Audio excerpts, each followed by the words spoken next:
Olá! No HistóriaCast de hoje, a gente conversa com a equipe do Laboratório de Ensino de História e Humanidades Digitais. Olá, a equipe do Laboratório de Ensino de História e Humanidades Digitais da UFRR. Somos o HistóriaCast, programa vinculado ao IFAP do Campus Laranjal de Jari, e gostaríamos de parabenizar a participação de vocês e esse trabalho brilhante na educação que estão fazendo. Agora, contem pra gente um pouco da trajetória do laboratório, por favor. O nosso Laboratório de Ensino de História e Humanidades Digitais nasceu com o intuito de contribuir com o ensino vivo da história na interface com as chamadas humanidades digitais, partindo da centralidade da história da Amazônia, tanto para divulgar pesquisas existentes como para produzir novas investigações, pois é o contexto do qual nós estamos inseridos. E também essa história viva que eu falei é no sentido sensível, significativamente sensível, pois aquilo que toca nós como estudantes não é a esfera intelectual, mas atinge também pela dimensão axiológica, valorativa, colocando-nos como protagonista na luta por melhores condições de existência e, consequentemente, de estudo, ressignificando a relação que estabelecem o conhecimento, o que, sem dúvida, demanda um olhar poético e artístico para cada pensar e prática docente. E nós vivemos isso no Laboratório de Ensino de História e Humanidades Digitais, uma vez que aqui em Boa Vista nós temos a peculiaridade da Universidade Federal de Roraima oferecer o curso de História somente à noite, e isso faz com que os alunos, geralmente, a maioria, são pessoas que trabalham, são pais de família, são pessoas que trabalham os 2 horários e normalmente só conseguiriam cursar um curso superior na parte da noite. O Laboratório de Ensino de História também nos proporciona a democratização do ensino, uma vez que quando surgiu o Laboratório do Ensino de História em 2022, nós começamos a usar o caderno coletivo, né? A gente sobe os estudos no Drive, a gente começa pelos estudos, nas leituras, para a gente conhecer daquilo que a gente está falando primeiro e para que cada um pudesse ter o seu espaço democraticamente sendo utilizado, foi pensado nessa estratégia, pois não seria possível, não seria viável proporcionar para esses alunos, e eu me insiro nesse contexto, pois eu trabalho também os 2 horários e faço o curso à noite, de, por exemplo, ter uma reunião numa terça-feira à tarde, 2 horas na faculdade, por exemplo. Não seria viável para mim. Então, o Laboratório de Ensino de História traz essa dimensão de democratização, traz essa dimensão dos afetos, traz a dimensão de trabalhar com nós, estudantes da graduação e da pós-graduação também, pois ele também tem projetos no mestrado, a valorização não só da nossa qualidade de ensino, mas também com o fim que esse ensino poderá nos dar e possibilitar esses conhecimentos nesse contexto amazônico atual, que nós estamos inseridos nesse mundo que não para, nessas informações que sempre chegam, é muito importante e muito sensível. Foi nesse momento que nasceu, nesse período que nasceu o nosso Laboratório de Ensino de História e Humanidades Digitais. Muito bom! O laboratório está vinculado à Universidade Federal de Roraima, UFRR, e difunde conteúdos na rede sobre o ensino de história. Como o laboratório tem percebido a relação da tecnologia digital e o ensino de história nos últimos anos? Eu escrevi, tem um tempinho, um texto para o PIBID, onde eu falei que é muito interessante começar as boas discussões do mesmo jeitinho que um atleta se prepara para começar uma maratona, que é amarrando bem os cadastros para evitar aqueles contratempos futuros. Já que é assim, bora voltar os olhos para os cadastros e procurar por uma base sólida, para aí sim a gente partir de um jeito bem mais consistente para o ponto dessa questão. E aí não tem como, falou em tecnologia, falou em ensino de história, a minha referência mais próxima é a professora Marcela Albani. Daí, relembrando algumas aulas que eu tive com ela e visitando também a tese de doutorado da professora, que tratou ali, sobre historiografia escolar digital, a gente chega numa altura que nós paramos, olha só, nós paramos de olhar para a tecnologia como um simples recurso pedagógico e passamos, aí eu vou usar as palavras da Marcela, a ver como uma condição de pensamento. Logo, se você me pergunta como o nosso laboratório enxerga essa relação entre tecnologia digital e ensino de história, é a minha tarefa, aqui hoje com vocês, definir bem direitinho essas coisas, saber que nós não estamos falando de qualquer tecnologia, estamos falando de tecnologia digital, não estamos falando de mero recurso pedagógico, falamos, de novo, de condição de pensamento. Porque, olha, você não pode pegar, por exemplo, uma TV de tubo, lembra? Aquelas grandona? Escrever na tela dela assim, com um pincel. D-I-G-I-T-A-L, digital. E começar a falar para todo mundo que você tem uma Smart TV. Então, pensar em ensino de história sob essa perspectiva do digital exige, implora, pede uma maior profundidade, um não fazer mais do mesmo. Mas, Davi, o que você quer dizer com não fazer mais do mesmo? Evitar enxergar a tecnologia como um mero recurso pedagógico e tudo mais. Como eu gosto muito de exemplos concretos, eu vou recorrer a um que a própria professora Marcela me deu numa conversa que a gente teve sobre isso aí. Mas claro, vou adaptar aqui do meu jeitinho de contar e vamos ver. Imagine que Juninho é professor de história. Ele dá aulas lá numa escola X e ok. Uma das maiores reclamações da turma do Juninho é que ele escreve muito no quadro. Pessoal, é muita coisa, pessoal, eu não aguento mais, pessoal, eu não consigo entender assim, por favor, muda. E Juninho, atento que é às demandas da turma, pensa assim, tá aí, oportunidade mais do que perfeita para incluir o ensino digital. Daí ele vai o quê? Preparar slides. E absolutamente cada uma das letras que Juninho costumava copiar no quadro agora está digitada no imenso branco da tela de um computador. Para você ouvinte que agora está mais por dentro desse tema, responda em alta voz mesmo. O Juninho tá tecnológico, está inovando, tá mandando bem no ensino de história digital ou será que ele tá apenas reproduzindo lógicas tradicionais? O que você acha? Pois é, ele tá reproduzindo uma lógica tradicional. Está usando o digital não como um meio a ser explorado na perspectiva de cultura, mas sim como um novo jeitinho de repetir aquilo que ele já viu que não dá certo. Só que eu não esqueci não, você localizou seu questionamento num tempo bem definido, nos últimos anos, não foi? Então bora focar nisso.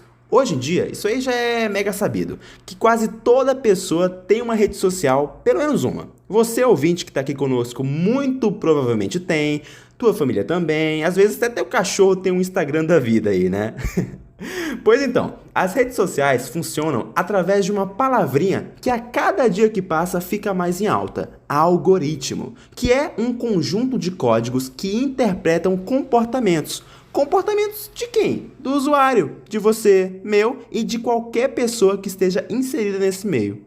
Atente porque eu vou dizer, sem exagero, o seu TikTok te entende muito melhor do que você entende a si mesmo. Ele sabe do teu tempo de retenção, isto é, consegue medir o teu interesse no assunto só com base na quantidade de tempo que você dedica ao conteúdo, sabe do que você não gosta, mas sempre comenta, nem que seja para falar mal, entende perfeitamente, com alguns poucos cliques, o que você gosta, seus hobbies, seus temas favoritos, sabe do que você não tem interesse, portanto nunca dedica atenção. Enfim, o seu eu virtual está completamente submetido à lógica do algoritmo. Mas o tópico dessa discussão é quanto a esse imediatismo das redes. Tudo é muito rápido. E para continuar conversando, bora pro irmão do TikTok, bora pro Instagram, porque o nosso Laboratório de Ensino de História e Humanidades da UFRR acabou de criar uma página por lá e já está alimentando ela com conteúdos que chamar de interessante seria pouco. São magníficos. Então segue lá, labed_UFRR,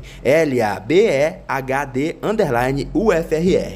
Mas por que eu tô trazendo toda essa conversa sobre redes aqui e agora sobre Instagram? Simples, porque uma das maiores dificuldades de quem se propõe a ensinar história no Insta é estar constantemente em busca de relevância. O algoritmo não quer saber se o seu conteúdo, professor de história, é mega bem fundamentado, fruto de um árduo trabalho de pesquisa, resultado de anos de dedicação e tudo mais.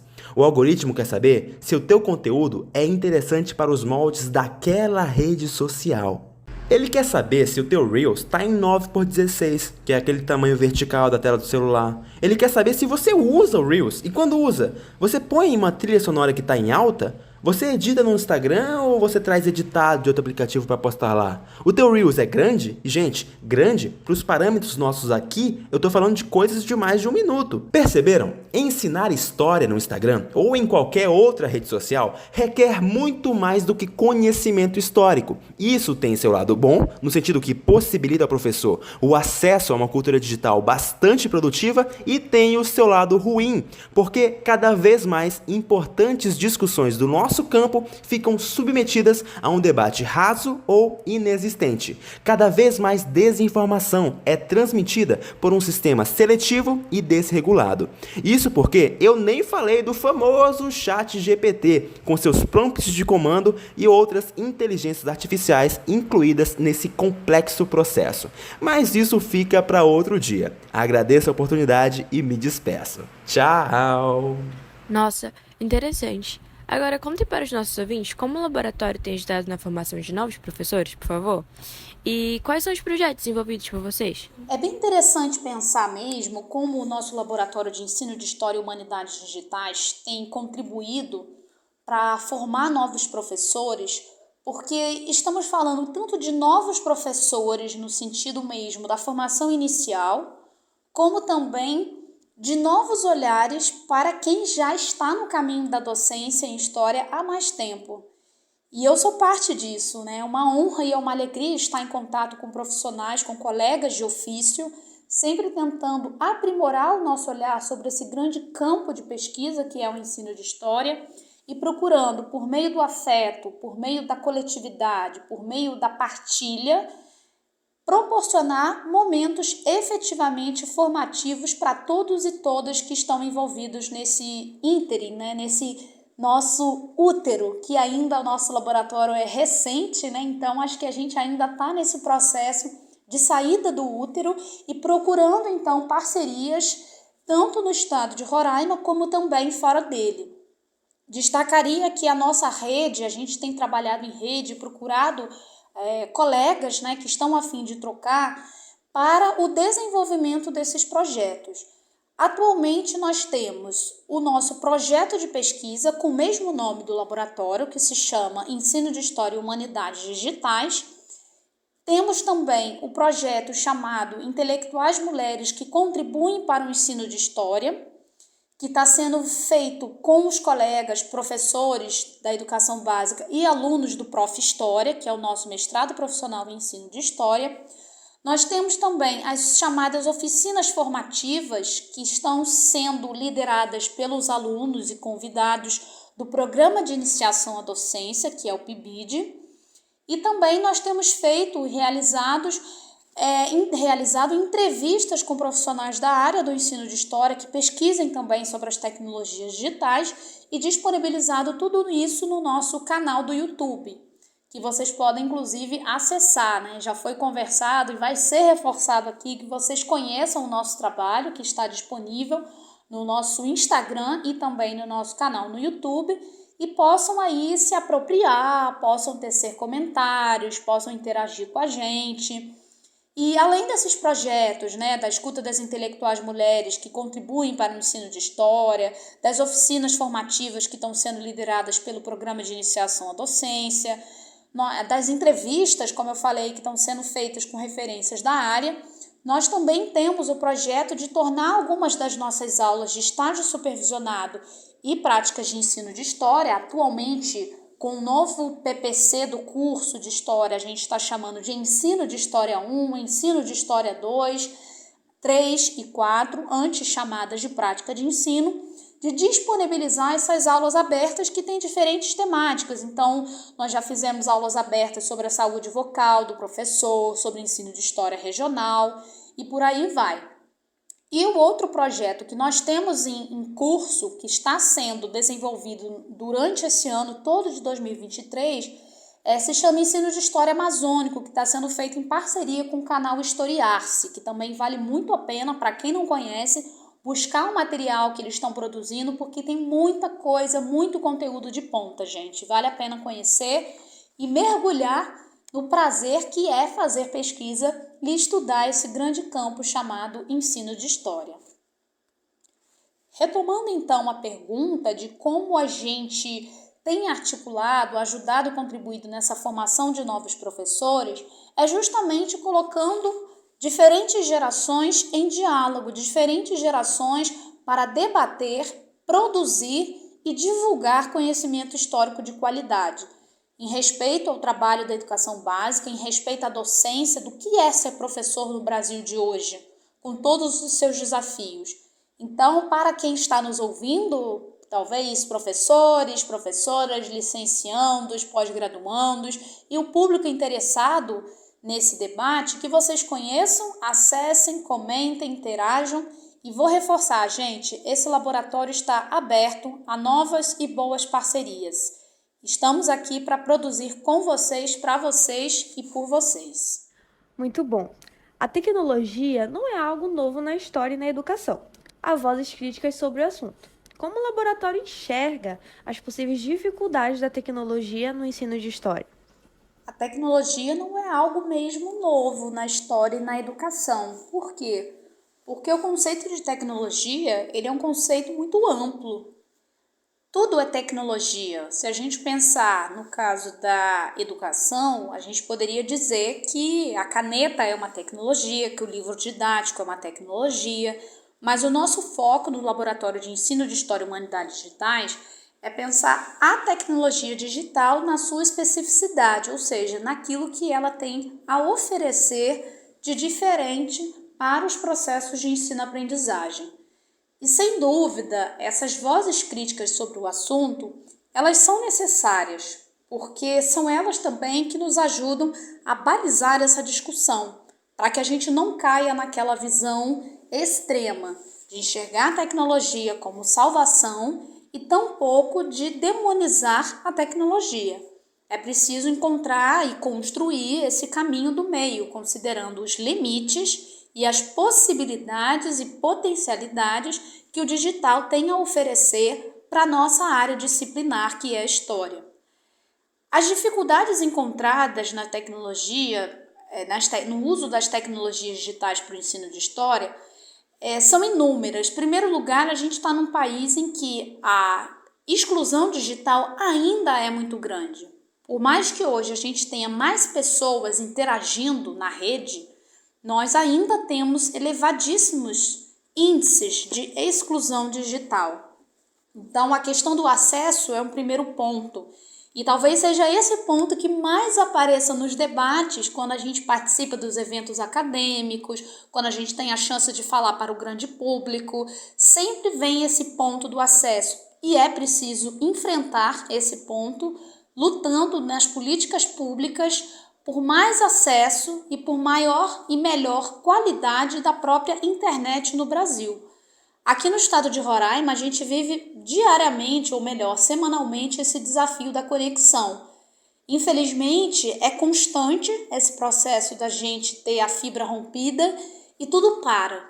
Então, é necessário melhorar, sim, o aspecto de infraestrutura e, mais do que isso, para além disso, pensar na questão da formação dos professores.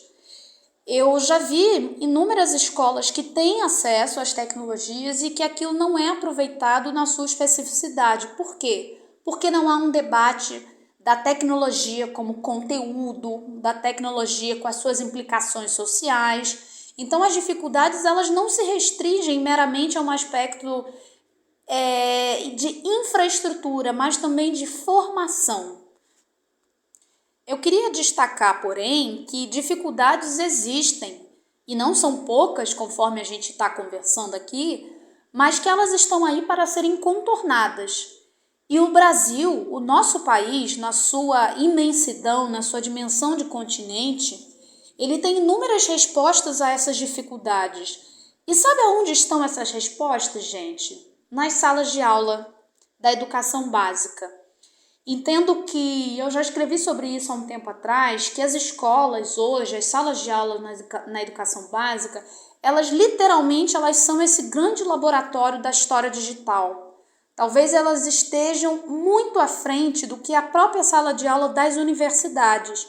Por isso, e cada vez mais, eu quero escutar esses docentes, eu quero estar próximo a esses docentes, eu quero estar construindo com esses docentes. Por quê? Porque ali, na criatividade, e muitas vezes, por que não falar aí no perrengue, a gente constrói soluções, a gente constrói caminhos possíveis nessa cocriação que se chama sala de aula.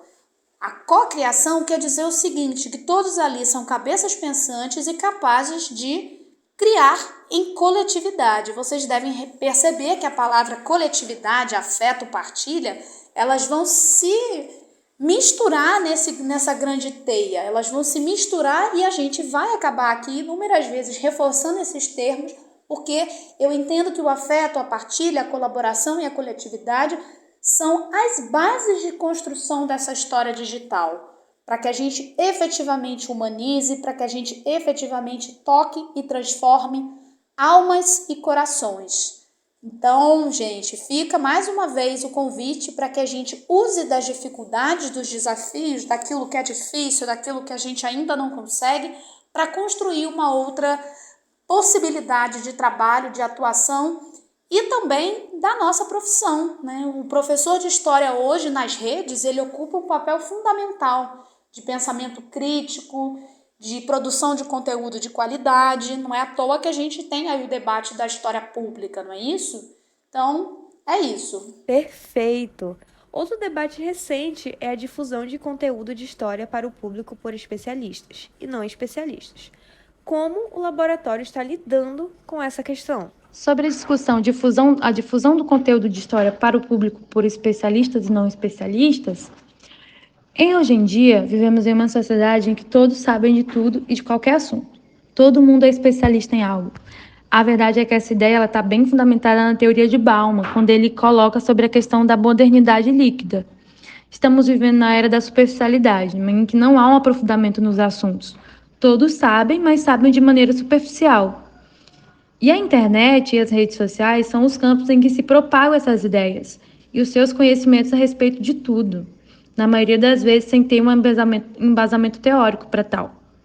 Dessa forma, eu acho que uma das maneiras de trazer soluções para esse debate é justamente historiadores e professores de história ocupar esses espaços, ocupar as redes sociais, a internet e principalmente se identificar como tal, com o objetivo de se diferir desse grupo que sai propagando informações de todos os tipos e muitas das vezes se auto-intitulando como cientistas, o que é bastante perigoso, pois a gente sabe que na nossa sociedade nós temos os fantasmas das fake news. E com a questão da pandemia, esse número de produção de fake news aumentou ainda mais. O pesquisador na área das humanidades digitais, Thiago Nicodemos, ele mostra bem isso em seu artigo, chamado Fake News e Arquivos Digitais a partir da experiência de Covid-19, onde ele defende e coloca que o aumento aumentou significativamente a propagação de fakes em plataformas digitais, redes sociais e outros campos da internet. Dito isso, eu acho que é importante salientar que as pesquisas em relação ao ensino de história, alinhado às redes sociais, vem crescendo bastante. No Profhistória, por exemplo, que é o mestrado profissional em Educação e Ensino de História, desde 2016 vem tendo pesquisas nesse sentido, em alinhar o ensino de história às redes sociais, às plataformas digitais, como WhatsApp, Instagram, YouTube. Então, eu acho que um dos principais caminhos para amenizar esse problema e digerir esse debate é justamente ocupar esses espaços, se identificando como professores de histórias, historiadores e cientistas, Então, eu acho que o caminho é exatamente esse. Essa ideia de ocupar esse espaço e propagar ciência, se diferindo desse grupo que se auto-intitula cientista sem ter um embasamento teórico para tal, enfim.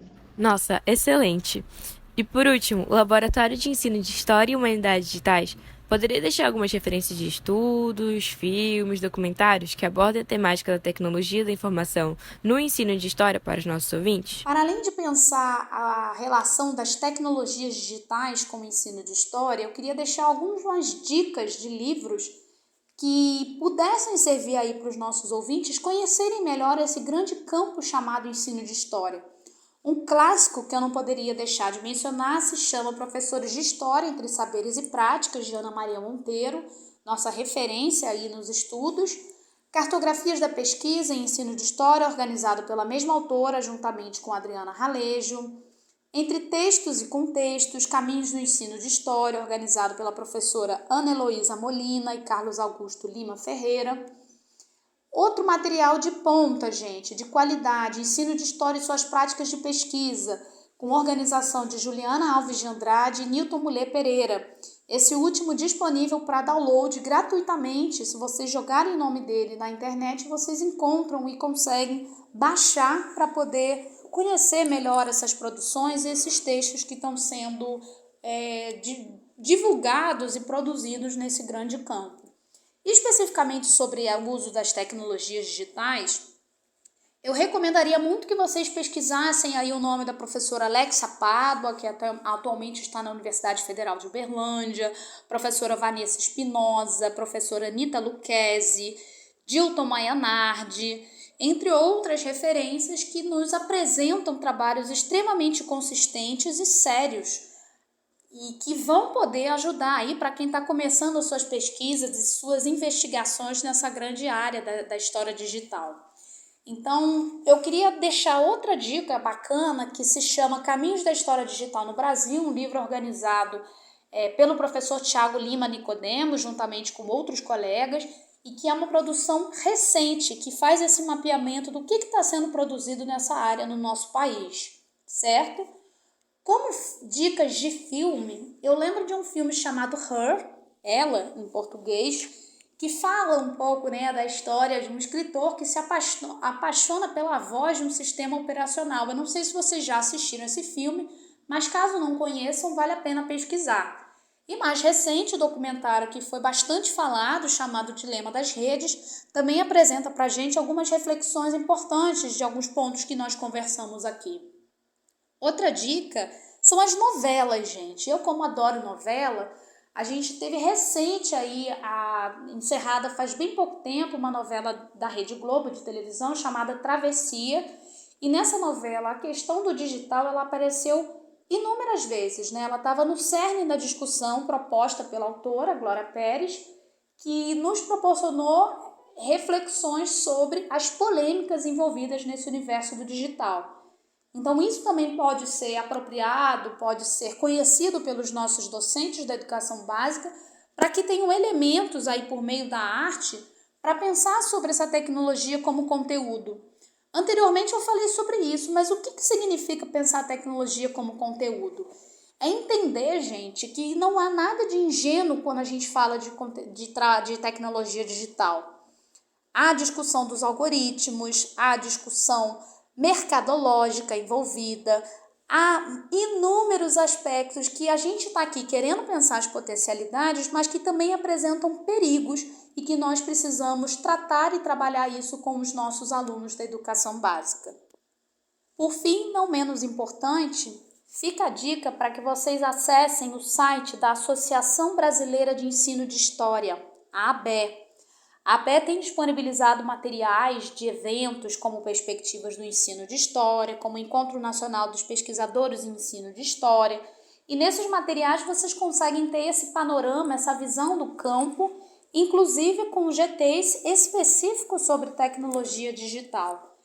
Outro ponto importante: busquem participar, na medida do possível, desses eventos. A gente teve na Universidade Federal do Estado do Rio de Janeiro, em abril do ano de 2023, a realização do Congresso de Humanidades Digitais, Ou seja, esse debate está acontecendo no nosso país e é importante que, na medida do possível, a gente se proponha a ouvir esses pesquisadores e pesquisadoras e também a valorizar as nossas experiências, os desafios que nós passamos, tanto na formação de professores como também na educação básica, e colocar essas experiências para frente, dialogar aquilo que a gente tem feito, comunicar aquilo que a gente tem feito, procurando um diálogo afetivo e efetivo que vai nos ajudar a voltar para os nossos meios de trabalho de uma maneira arejada, de uma maneira a se permitir afetar por outras histórias que também estão sendo construídas aí por meio